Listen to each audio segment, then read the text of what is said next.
Hello friends, welcome to ಈ taste. ಇವತ್ತು ನಾನು ಶೇರ್ ಮಾಡೋ ರೆಸಿಪಿ ಮೀನು ಫಿಶ್ ರೆಸಿಪಿ. ತವಾ ಫ್ರೈ ಮಾಡ್ತಾಯಿದ್ದೀನಿ. ತುಂಬಾ ಚೆನ್ನಾಗಿ ಬಂದಿತ್ತು ತವಾ ಫ್ರೈ. ಕೊಬ್ಬರಿ ಎಣ್ಣೆಯಲ್ಲಿ ಮಾಡಿದೆ. ಟೇಸ್ಟ್ ಅಂತೂ ತುಂಬ ಚೆನ್ನಾಗಿತ್ತು. ಈ ಬಂಜರ ಮೀನು ಅಂತಾರಲ್ಲ, ಆ ಮೀನು ತೊಗೊಬಂದು ಮಾಡಿದೆ. ಟೇಸ್ಟ್ ತುಂಬ ಚೆನ್ನಾಗಿ ಬಂತು. ಒಂದು ಸತಿ ಮಾಡಿದ್ರೆ ನಾವು ಮತ್ತೆ ಮತ್ತೆ ಇದನ್ನೇ ಮಾಡ್ಕೋಬೇಕು ಅನಿಸುತ್ತೆ, ಅಷ್ಟು ಚೆನ್ನಾಗಿತ್ತು ತವಾ ಫ್ರೈ. ಎಣ್ಣೆ ಜಾಸ್ತಿ ಎಳೆದಿಲ್ಲ. ನಾನು ಒಂದು 2 ಟೇಬಲ್ ಸ್ಪೂನ್ ಎಣ್ಣೆ ಬಿಟ್ಟೆ ಅಷ್ಟೇ. ಫ್ರೆಂಡ್ಸ್, ಈ ತವಾ ಫ್ರೈ ಹೆಂಗೆ ಮಾಡೋದಂತ ನೋಡ್ಕೊಳ್ಳೋಣ ಬನ್ನಿ ಫ್ರೆಂಡ್ಸ್. ವೀಡಿಯೋಗೆ ಹೋಗೋಣ. ಅದಕ್ಕೂ ಮುಂಚೆ ನನ್ನ ವೀಡಿಯೋ ಫಸ್ಟ್ ಟೈಮ್ ನೋಡೋದಾದರೆ ಸಬ್ಸ್ಕ್ರೈಬ್ ಮಾಡ್ಕೊಂಡು ನೋಡಿ, ಪಕ್ಕದಲ್ಲಿರೋ ಬೆಲ್ ಐಕನ್ನ ಪ್ರೆಸ್ ಮಾಡಿ. ನಾನು ಹಾಕೋ ವೀಡಿಯೋ ನಿಮ್ಗೆ ತಕ್ಷಣ ಬರುತ್ತೆ ಫ್ರೆಂಡ್ಸ್. ನೋಡಿ ಫ್ರೆಂಡ್ಸ್, ಇದರಲ್ಲಿ ಸಣ್ಣದು ಒಂದು ಮೂಳೆ ಮಾತ್ರ ಇರೋದು ಮಧ್ಯದಲ್ಲಿ. ಮೀನು ತುಂಬ ಚೆನ್ನಾಗಿರುತ್ತೆ. ಇದು ಮಾಡೋದಂತೂ ತುಂಬ ಈಸಿ. ಇದು ಹೆಂಗೆ ಮಾಡಿದ್ರು ಚೆನ್ನಾಗಿರುತ್ತೆ. ಇದಕ್ಕೆ ರುಚಿಗೆ ತಕ್ಕಷ್ಟು ಉಪ್ಪು ಸೇರಿಸ್ಕೊಳ್ಳೋಣ. ಅಚ್ಕಾರದ ಪುಡಿ ನಾನು 1 ಟೇಬಲ್ ಸ್ಪೂನ್ ಹಾಕಿದ್ದೀನಿ.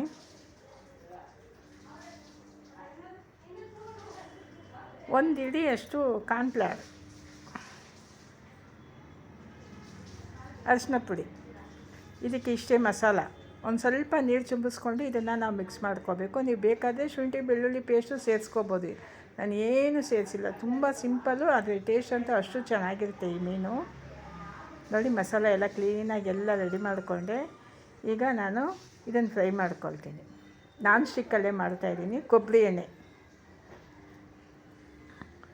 3 ಪೀಸ್ಗೆ 2 ಟೇಬಲ್ ಸ್ಪೂನ್ ನಾನು ಕೊಬ್ಬರಿ ಎಣ್ಣೆ ಬಿಟ್ಟಿರೋದು. ಫುಲ್ ಲೋ ಮೀಡಿಯಮ್ ಫ್ಲೇಮ್ ಇಟ್ಟು ನಿಧಾನಕ್ಕೆ ಇದನ್ನು ಫ್ರೈ ಮಾಡ್ಕೋಬೇಕು. ಫಾಸ್ಟಲ್ಲೆಲ್ಲ ಇಡಬಾರ್ದು, ನಿಧಾನಕ್ಕೆ ಸಣ್ಣ ಉರಿ ಇಟ್ಕೊಳ್ಳಿ, ನಿಧಾನಕ್ಕೆ ಮಾಡಿ. ಇದೊಂದು ಸ್ವಲ್ಪ ಈ ಮೀನು ಒಂದು ಸ್ವಲ್ಪ ಬೇಯೋದೊಂದು ಸ್ವಲ್ಪ ಫ್ರೈ ಮಾಡಿದ್ರೆ ಲೇಟು.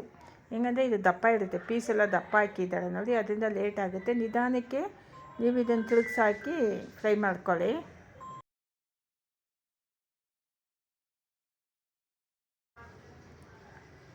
ತುಂಬ ಸಿಂಪಲ್. ಇದಕ್ಕೆ ಮಸಾಲೆ ಏನು ಜಾಸ್ತಿ ಇಲ್ಲ, ಬರೀ ಉಪ್ಪು ಖಾರ ಅಷ್ಟೇ. ನಿಂಬೆಹಣ್ಣು ಏನು ನಾನು ಸೇರಿಸಿಲ್ಲ, ಮೊಸರು ಹಾಕಿಲ್ಲ. ಇದಕ್ಕೆ ಮೀನಿಗೆ ಮೊಸರು ಹಾಕಬಾರ್ದು, ಏನೂ ಸೇರಿಸಿಲ್ಲ. ಬರೀ ಉಪ್ಪು ಖಾರ ಅರಿಶಿನ ಪುಡಿ ಕಾರ್ನ್ಫ್ಲವರ್ ಮಾತ್ರ ಹಾಕಿದ್ದೀನಿ.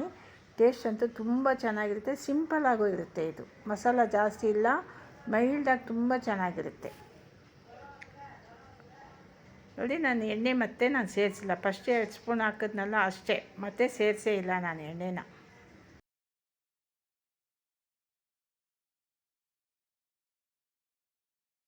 ಪೀಸು ತುಂಬ ದಪ್ಪ ಹಾಕಿದ್ದೀವಿ, ಅದರಿಂದ ಅದು ಸೌಟಲ್ಲಿ ಸರಿಯಾಗಿ ಬರ್ತಾಯಿಲ್ಲ. ತಿಂದರೆ ಮಾತ್ರ ಬಾಯಿ ತುಂಬ ಸಿಗುತ್ತೆ ಈ ಮೀನು. ಫ್ರೈ ಮಾಡಿರೋದು ಎಲ್ಲರಿಗೂ ಇಷ್ಟ ಆಗುತ್ತೆ, ಮಕ್ಕಳಿಂದ ದೊಡ್ಡವ್ರ ತನಕ ಈ ಮೀನು ತುಂಬ ಇಷ್ಟ ಆಗುತ್ತೆ. ತವಾ ಫ್ರೈ ಅನ್ನೋದು, ಅದು ಕೊಬ್ಬರಿ ಎಣ್ಣೆಯಲ್ಲಿ ಮಾಡೋದಂತೂ ಇನ್ನೂ ಟೇಸ್ಟ್ ಚೆನ್ನಾಗಿರುತ್ತೆ. ಇದು ಕೇರಳ ಸ್ಪೆಷಲ್. ಇದು ಈಗ 50% ಫ್ರೈ ಆಗಿದೆ. ಈಗ ಸಣ್ಣ ಸಣ್ಣ ಪೀಸಾಗಿ ನಾನು ಕರಿಬೇವು ಕಟ್ ಮಾಡಿ ಇಟ್ಕೊಂಡು ಅದನ್ನು ಸೇರಿಸಿ ಚೆನ್ನಾಗಿ ಫ್ರೈ ಮಾಡ್ಕೊಳ್ತೀನಿ. ಟೇಸ್ಟು ಘಮ ತುಂಬ ಚೆನ್ನಾಗಿ ಬರುತ್ತೆ ಈ ಕರಿಬೇವು ಸೇರಿಸ್ಕೊಂಡು ನಾವು ಫ್ರೈ ಮಾಡಿದ್ರೆ. ನಿಮಗೆ ಎಷ್ಟು ಕರಿಬೇವು ಬೇಕೋ ಅಷ್ಟು ಸೇರಿಸ್ಕೋಬೋದು.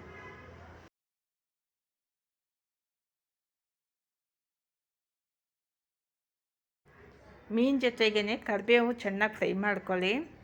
ನೀವು ತಿನ್ನಬೇಕಾದ್ರೆ ಅದು ಟೇಸ್ಟು ಕರಿಬೇವೆಲ್ಲ ಸೇರಿಸಿ ಮೀನು ತಿನ್ನಬೇಕಾದ್ರೆ ಟೇಸ್ಟ್ ಅಂತೂ ತುಂಬ ಚೆನ್ನಾಗಿರುತ್ತೆ.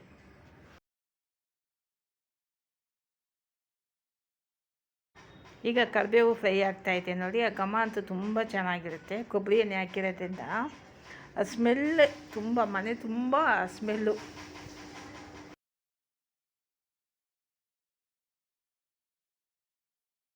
ಸಣ್ಣ ಉರಿಯಲ್ಲಿ ಮಾಡೋದ್ರಿಂದ ಒಂದು ಸ್ವಲ್ಪ ಲೇಟ್ ಆಗುತ್ತೆ. ನೀವು ಫಾಸ್ಟ್ ಆಗಿಟ್ಟರೆ ಬೇಗ ಆಗುತ್ತೆ, ಆದರೆ ಟೇಸ್ಟ್ ಇರೋಲ್ಲ, ಅದು ಕಪ್ಪಗಾಗ್ಬಿಡುತ್ತೆ. ಮೀನು ಮಾತ್ರ ನೀವು ಚೆನ್ನಾಗಿ ಬೇಯಿಸ್ಕೊಳ್ಳಿ, ಸಣ್ಣ ಉರಿಯಲ್ಲೇ ಬೇಯಿಸ್ಕೊಳ್ಳಿ. ಟೇಸ್ಟು ತುಂಬ ಚೆನ್ನಾಗಿರುತ್ತೆ. ಮೀನು ರೆಡಿ ಆಯಿತು ನೋಡಿ, ಚೆನ್ನಾಗಿ ಬೆಂದಿದೆ. ಫಿಶ್ ಫ್ರೈ ರೆಡಿ ಆಯಿತು, ತವಾ ಫ್ರೈ.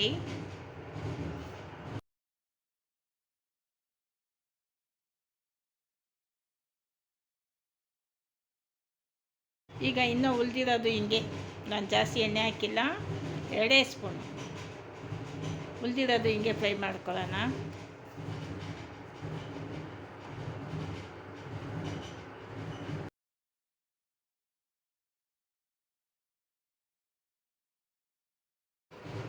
ನೋಡಿ, ಎಲ್ಲ ರೆಡಿ ಆಯಿತು ಫಿಶ್ ಫ್ರೈ. ತುಂಬ ಚೆನ್ನಾಗಿದೆ. ಇದು ಸಾಂಬಾರು ಅನ್ನಕ್ಕಂತೂ ತುಂಬ ಚೆನ್ನಾಗಿರುತ್ತೆ ಸೈಡ್ ಡಿಶ್ಶು.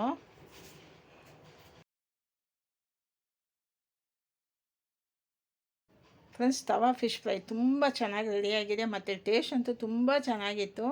ನಿಮಗೆ ಈ ವಿಡಿಯೋ ಇಷ್ಟ ಆದರೆ ಶೇರ್ ಮಾಡಿ, ಲೈಕ್ ಮಾಡಿ, ಸಬ್ಸ್ಕ್ರೈಬ್ ಮಾಡಿ. ಮುಂದಿನ ವೀಡಿಯೋದಲ್ಲಿ ನೋಡೋಣ. ನಾನು ಒಳ್ಳೊಳ್ಳೆ ವೀಡಿಯೋ ಕೊಡ್ತಾ ಇರ್ತೀನಿ ಫ್ರೆಂಡ್ಸ್. ಸಬ್ಸ್ಕ್ರೈಬ್ ಮಾಡ್ಕೊಂಡು ನೋಡಿ ಫ್ರೆಂಡ್ಸ್. ತುಂಬ ಫಿಶ್ ಫ್ರೈ ತುಂಬಾ ಚೆನ್ನಾಗಿ ಬಂದಿದೆ. ನೋಡೋಕ್ಕೆ ಆಸೆ ಆಗುತ್ತೆ, ತಿನ್ನೋಕ್ಕೆ ತಕ್ಷಣ ತಿಂದುಬಿಡಬೇಕು.